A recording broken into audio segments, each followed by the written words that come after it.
Sa panahon natin ngayon na halos lahat ay may Facebook, Instagram, Twitter at YouTube na, alam nyo ba na may isang grupo na binuo para pagsama-samahin at tulungan ng mga content creator, influencers at marketing professionals? Kaya naman schoolmates, maswerte tayo dahil makakasama natin ang founder mismo ng Creator and Influencer Council of the Philippines o CICP, Mr. Donald Lim. Sir Donald, magandang umaga po sa inyo. Sir, bago po ang lahat, pwede niyo po bang ipakilala sa amin ang inyong grupo? Paano po ba nagsimula ang CICP at gaano na po ba kayo katagal? Yung CICP, we took inspiration before, prior to my time actually, because I was with ABS-CBN. So we created that time, 5 years ago, what we call Adobe Studios. Yun po yung mga influencers na YouTube influencers. Nung umalis ako, and of course I've been very involved already in the creators and influencer space. Hindi naman ho ako creator influencer, pero in a way parang ako na rin yung parang ginagawa nilang mentor nila, no? So I used to give advice among many other things. 2.5 years ago, 3 years ago, actually 3 years ago, I was asked to give a talk sa BICON. BICON is a Cebu Influencers Conference. So that time, doon ko nakita na outside Metro Manila, ang dami palang mga influencers sa buong Pilipinas, from Visayas, Mindanao, and everywhere else, no? So we got to meet with some people there, no? And then in the following BICON a year after, kasama ho natin sila Erwan Yusaf, sila Mikey Bustos, sila Nino Guerrero, yung anak niya, yung dancing, yung mga anak niya.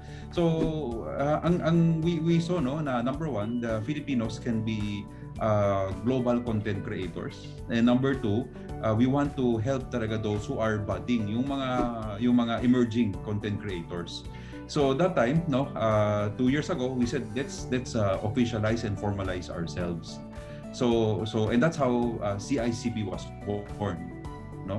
The intent was for us to train and to actually mentor and grow, no, the creators and influencer space in the Philippines, no? And hopefully yun nga, no, yung intent, no? Every month meron kaming mga membership meeting, gina-guide namin, meron kaming mentoring program, all the way to the other side, no, to what we call the left brain side of creators, which mean ito yung mga royalty, taxation. Sir, para po doon sa mga gustong maging parte ng inyong grupo o ng organisasyon, paano po ba ang proseso kung gusto maging member ng CICP ang isang influencer or content creator? It's not hard. Actually, you can just go to CICP. You can just Creators and Influencers Council of the Philippines. You can just search for it on Facebook. You can message them, and it will be vetted, no? Kasi in a way, syempre hindi naman pwede kahit sino-sino lang, no? So yung board, yung may membership committee, yung board, they will go through each of the application, and then after that, sasagutin na nila kagad yun, no, na welcome to CICP. So ganoon lang siya, hindi naman siya, wala naman, hindi ko alam kung ano yung membership fees, maliit lang, siguro less than 1,000, no? But it's really more of we want to grow the industry. Okay. Paano nyo naman po tinutulungan ng mga content creators, lalo na when it comes to marketing and brand partnership? The CICP was created specifically for that purpose. Nakita natin na if we believe that yung mga creators natin ay world class, they cannot be world class if hindi sustainable ito for them, no? Hindi naman sila pwede create lang tapos wala silang kinikita. So that was the very specific intent of CICP. If you would look at the board of directors, no, of CICP, out of the 15, 9 are creators and influencers. May 3 doon galing ad agency at may 3 doon umuupo galing brand. So makita natin yung mix, no? Of course, majority pa rin creators and influencers, pero may guidance ng mga marketing people, ng ad agency, at may guidance ng mga brand people. How, for example, they will be able to get sponsorships, ano yung mga hinahanap nila. Yung ad agency people din, ganun din, mga senior agency people who sit there representing the agency, sila rin magsasabi na dapat ganun ka para ma-market mo sarili mo. So there's a good balance between that, no? Kaya when we elect, siguro first board of directors pa lang lang to, no? Pero later on in the if there will be an election again, let's say by next year, no?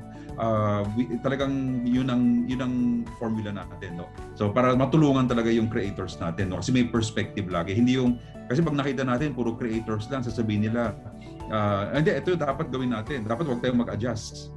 Kasi yung brand gusto hard sell di ba? Pero nandun yung brand. Maintindihan din nila, but at the same time, they will be able to explain their point of view. Lalo ngayon, Sir Donald, na talagang patok ang social media, especially that we are forced to stay at home. Ano-ano po ba ang mga activities and programs ng CICP? Well, they've been very active, no? If you go to the Facebook page of CICP, every month meron silang general membership meeting. In fact, I think yung last membership meeting, ang pinag-usapan nila, if I'm not mistaken, would be about election. Which means, for example, if you're a creator influencer, how do you use your power and your influence, right, to vote and to ask people to go out and vote also, no? There are some, no, yung usually mga membership meetings nila, they talk about mga iba't ibang platforms. For example, sila like TikTok, di ba, or how to maximize YouTube, how to maximize Facebook, among others, no? Ito, sir, paano naman po sinisigurado ng CICP na maayos at nagagamit sa tama ng content creators and influencers yung platform na meron sila, especially now, na may access na rin sa social media ang younger generations? Well, the CICP has never been, di naman tayo, yung CICP, di naman to legal na nag-i-impose, no? As the code of ethics, these guidelines that we will soon launch, is always recommendatory and advisory. However, there are certain powers in a sense na, for example, may mga creators and influencers out there na hindi nag-abide by the code of ethics, hindi siya susuportahan ng brands. Hindi rin siya i-recommend ng mga advertising agencies, di ba? So yun ang balance of power that we're saying, na hindi porque sobrang sikat ka, nagmumura ka na nagmumura, di ba? Gusto ba natin ganun ang natutunan ng mga bata, right? Or what, in whatever way or form, no, whatever you're advocating. So this code of ethics at the same time may again, there's a balance of power. Nandun yung ahensya, nandun yung brand, nandun yung creators. And at the same time, we can actually tell the agencies, wag niyo i-rekomendo.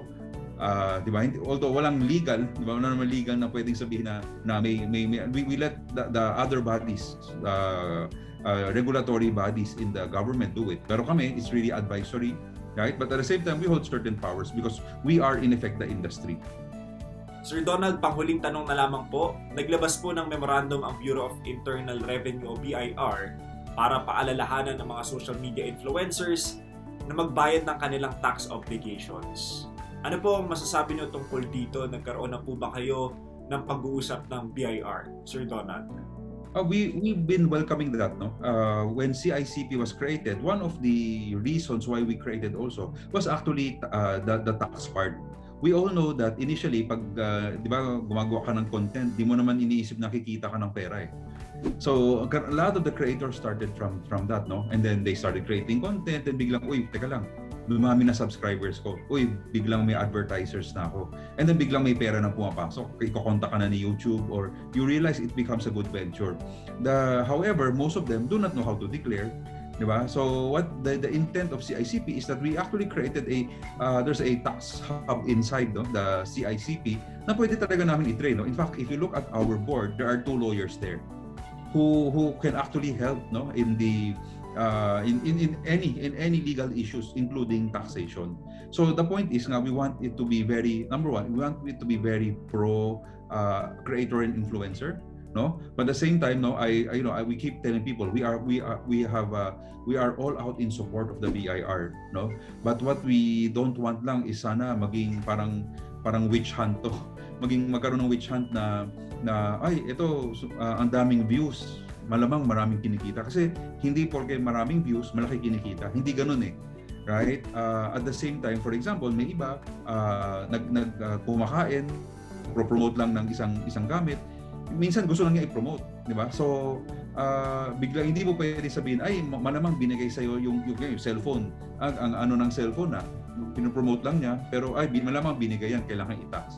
So I think on our side, we want to ensure, no, we've always been telling our people, na our creators, na you have to be compliant with the law, responsible citizenry is one of the pillars, no, of being a member of CICP. But at the same time, no, we hope that the BIR can also work with us, no, in educating, no. Sana nga maging very education, kasi makita mo, ayaw namin maging maging inhibitor na biglang lahat ng creators ayoko na, sige, hassle pala, gagawa pala ng ganon, so ayoko na, di na bale, right? Or they will find ways to evade tax. No, we want them to follow the rules, right? We know that being a creator also can become a good, legitimate profession, right? And following your profession pa, no? So you're following your passion. So okay talaga siya, no? But sana the BIR will work hand in hand. I think I think in the forthcoming weeks we will be working with the BIR. I think we might invite them for some forums that para magsama, no? And we will be, we'll have this good forum and discussion with them. No? So kami, we're in supportive. Wag lang sana nga natakot lang kami maging witch hunt. Natakot lang kami na maging inhibitor rather than making, talagang dumami yung mga creators natin. Kasi yung Filipinos, world class talaga tayo. Na sana magkaroon ng space para lumaki sila. Okay. Maraming salamat po sa inyong oras. Salamat po sa lahat ng impormasyon na binigay niyo sa amin ngayong araw. Stay safe and ingat, sir.